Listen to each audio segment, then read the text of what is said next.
Hi ಎಲ್ಲರಿಗೂ ನಮಸ್ಕಾರ. ಶಾಂತಿ cooking and health ಟಿಪ್ಸ್ಗೆ ಸ್ವಾಗತ.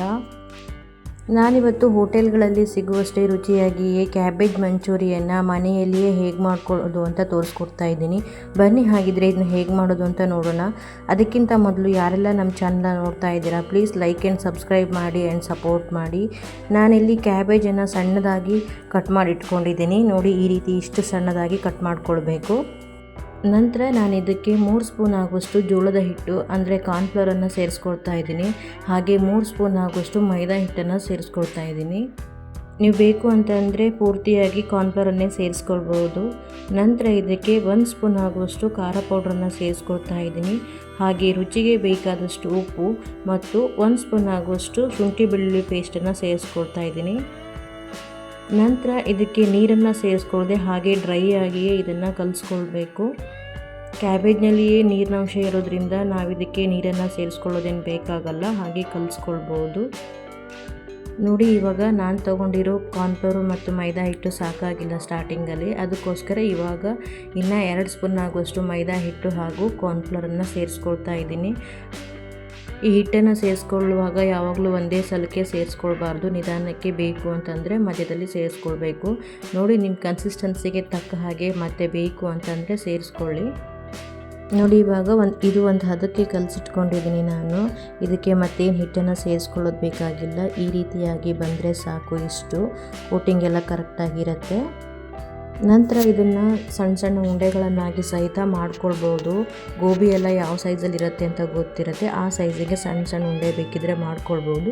ಇಲ್ಲ ಅಂತ ಅಂದರೆ ನಾವು ಬಜ್ಜಿ ಎಲ್ಲ ಹಾಕ್ತೀವಲ್ವ, ಹಾಗೆ ಡೈರೆಕ್ಟಾಗಿ ಬಜ್ಜಿ ಥರ ಒಂದೊಂದು ಸಣ್ಣ ಸಣ್ಣ ಪೀಸನ್ನು ತೆಗೆದು ಸಹಿತ ಹಾಕ್ಕೊಳ್ಬೋದು.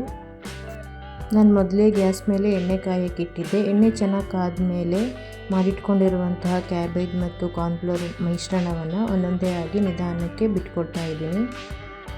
ಎಣ್ಣೆಗೆ ಹಾಕೊಳ್ಳುವಾಗ ಸ್ವಲ್ಪ ನಿಧಾನವಾಗಿ ಸೇರಿಸ್ಕೊಳ್ಳಿ. ಸ್ಟಾರ್ಟಿಂಗಲ್ಲಿ ಎಣ್ಣೆ ಚೆನ್ನಾಗಿ ಕಾದಿರುತ್ತೆ, ಅದಕ್ಕೋಸ್ಕರ ಒಂದು ಸಲ ನಾವು ಇದನ್ನು ಎಣ್ಣೆಗೆ ಬಿಟ್ಟ ನಂತರ ಗ್ಯಾಸನ್ನು ಸ್ವಲ್ಪ ಮೀಡಿಯಮ್ ಫ್ಲೇಮಿಗೆ ತಂದುಕೊಳ್ಳಿ. ಇಲ್ಲಾಂತಂದರೆ ಒಂದೇ ಸಲ ಬೇಗ ಸೀದೋಗ್ಬಿಡುತ್ತೆ, ಅದಕ್ಕೋಸ್ಕರ.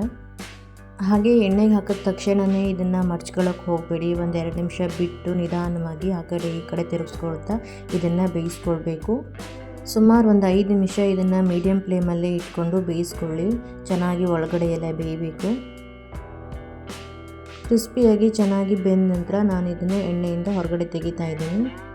ಮಂಚೂರಿಯನ್ ಅಂದರೆ ಯಾರಿಗಿಷ್ಟ ಇಲ್ಲ ಹೇಳಿ, ಬಟ್ ಇದು ಆರೋಗ್ಯಕ್ಕೆ ಒಳ್ಳೆಯದಲ್ಲ. ಆದರೆ ಮನೆಯಲ್ಲಿನೇ ನಾವು ಹೀಗೆ ಅಪರೂಪಕ್ಕೆ ಒಂದು ಸಲ ಮಾಡ್ಕೊಂಡು ತಿನ್ಬೋದು. ಎಣ್ಣೆಯಿಂದ ತೆಗೆದ ನಂತರ ನಾನು ಇದನ್ನು ಒಂದು ಪೇಪರ್ಗೆ ಹಾಕಿ ಸೈಡಲ್ಲಿ ಇಟ್ಕೊಂಡಿದ್ದೀನಿ. ಹಾಗೆ ನೆಕ್ಸ್ಟ್ ಬ್ಯಾಚನ್ನು ಕರೆದುಬಿಟ್ಟು ಮಂಚೂರಿಯನ್ ಬಾಲ್ಸನ್ನು ರೆಡಿ ಮಾಡಿ ಇಟ್ಕೊಂಡಿದ್ದೀನಿ. ಈ ಕಡೆ ಒಂದು ಪ್ಯಾನ್ಗೆ ಸ್ವಲ್ಪ ಎಣ್ಣೆನ ಸೇರಿಸ್ಕೊಂಡು ಎಣ್ಣೆ ಚೆನ್ನಾಗಿ ಕಾದ ನಂತರ ಸಣ್ಣದಾಗಿ ಕಟ್ ಮಾಡಿ ಇಟ್ಕೊಂಡಿರುವಂತಹ ಶುಂಠಿ ಬೆಳ್ಳುಳ್ಳಿ ಹಾಗೂ ಈರುಳ್ಳಿ ಹಾಗೂ ಹಸಿಮೆಣಸಿನಕಾಯಿಯನ್ನು ಸೇರಿಸ್ಕೊಂಡು ಇದನ್ನು ಚೆನ್ನಾಗಿ ಫ್ರೈ ಮಾಡ್ಕೊಳ್ತಾ ಇದ್ದೀನಿ. ನಾನಿಲ್ಲಿ 2 ಹಸಿಮೆಣಸಿನಕಾಯಿಯನ್ನು ಸೇರಿಸ್ಕೊಂಡಿದ್ದೀನಿ. ನಿಮ್ಗೆ ಏನಾದರೂ ಜಾಸ್ತಿ ಖಾರ ಬೇಕು ಅಂತ ಅಂದರೆ ನೀವು ಬೇಕಿದ್ದರೆ ಇನ್ನೊಂದು 2 ಹಸಿಮೆಣಸಿನಕಾಯಿಯನ್ನು ಸೇರಿಸ್ಕೊಳ್ಬೋದು. ಹಾಗೆ ಮೀಡಿಯಮ್ ಗಾತ್ರದಲ್ಲಿ ಕಟ್ ಮಾಡಿ ಇಟ್ಕೊಂಡಿರುವಂತಹ ಕ್ಯಾಪ್ಸಿಕಮ್ಮನ್ನು ಸಹಿತ ಸೇರಿಸ್ಕೊಂಡು ಇದನ್ನು ಚೆನ್ನಾಗಿ ಫ್ರೈ ಮಾಡ್ಕೊಳ್ತಾ ಇದ್ದೀನಿ.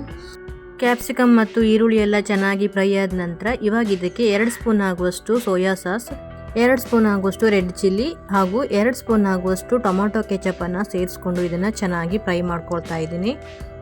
ನಂತರ ಒಂದು ಬೌಲಿಗೆ 1 ಸ್ಪೂನ್ ಆಗುವಷ್ಟು ಕಾರ್ನ್ಫ್ಲವರನ್ನು ಸೇರಿಸಿ ಹಾಗೆ ಸ್ವಲ್ಪ ನೀರನ್ನು ಸೇರಿಸಿ ಅದನ್ನು ಚೆನ್ನಾಗಿ ಮಿಕ್ಸ್ ಮಾಡಿಕೊಂಡು ಆ ಕಾರ್ನ್ಫ್ಲವರ್ ಮಿಶ್ರಣವನ್ನು ಈ ಗ್ರೇವಿಗೆ ಸೇರಿಸ್ಕೊಳ್ತಾ ಇದ್ದೀನಿ.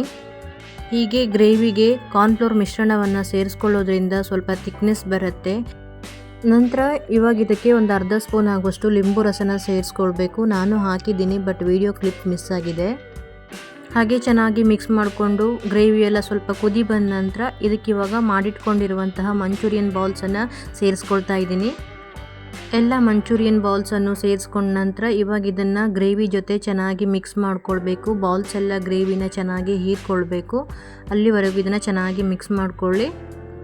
ನಿಮಗಿಲ್ಲಿ soya sauce, red chilli sauce ಅಥವಾ ಟೊಮೊಟೊ ಕೆಚಪನ್ನು ಸೇರಿಸ್ಕೊಳ್ಳೋಕ್ಕೆ ಇಷ್ಟ ಇಲ್ಲ ಅಂತ ಅಂದರೆ ಸೋಯಾ ಸಾಸನ್ನು ಸ್ಕಿಪ್ ಮಾಡಿ ಮನೆಯಲ್ಲೇ ರೆಡಿ ಮಾಡಿರುವ ಟೊಮೊಟೊ ಕೆಚಪನ್ನು ಸಹಿತ ನೀವು ಸೇರಿಸ್ಕೊಳ್ಬೋದು.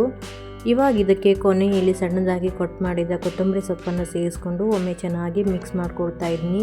ನೋಡಿದ್ರಲ್ವ, ಮನೆಯಲ್ಲಿ ನಾವು ಸುಲಭವಾಗಿ ಕ್ಯಾಬೇಜ್ ಮಂಚೂರಿಯನ್ನ ಎಷ್ಟು ಸುಲಭವಾಗಿ ಮಾಡ್ಕೊಳ್ಬೋದು ಅಂತ ಹೇಳಿ. ಕ್ಯಾಬೇಜ್ ಮಂಚೂರಿಯನ್ ಅಂತೂ ತಿನ್ನೋಕ್ಕೆ ತುಂಬಾ ಟೇಸ್ಟಿಯಾಗಿತ್ತು. ನಾನು ಮಾಡಿರೋ ಈ ಕ್ಯಾಬೇಜ್ ಮಂಚೂರಿಯನ್ ವಿಡಿಯೋ ನಿಮಗೆ ಇಷ್ಟ ಆದರೆ ನೀವು ಒಂದ್ಸಲ ಈ ರೆಸಿಪಿನ ಟ್ರೈ ಮಾಡಿ. ಹಾಗೆ ಯಾರೆಲ್ಲ ನಮ್ಮ ಚಾನಲ್ನ ನೋಡ್ತಾ ಇದ್ದೀರಾ ಪ್ಲೀಸ್ ಲೈಕ್ ಆ್ಯಂಡ್ ಸಬ್ಸ್ಕ್ರೈಬ್ ಮಾಡಿ ಆ್ಯಂಡ್ ಸಪೋರ್ಟ್ ಮಾಡಿ. ಬಾಯ್, ಹ್ಯಾಪಿ ಕುಕಿಂಗ್.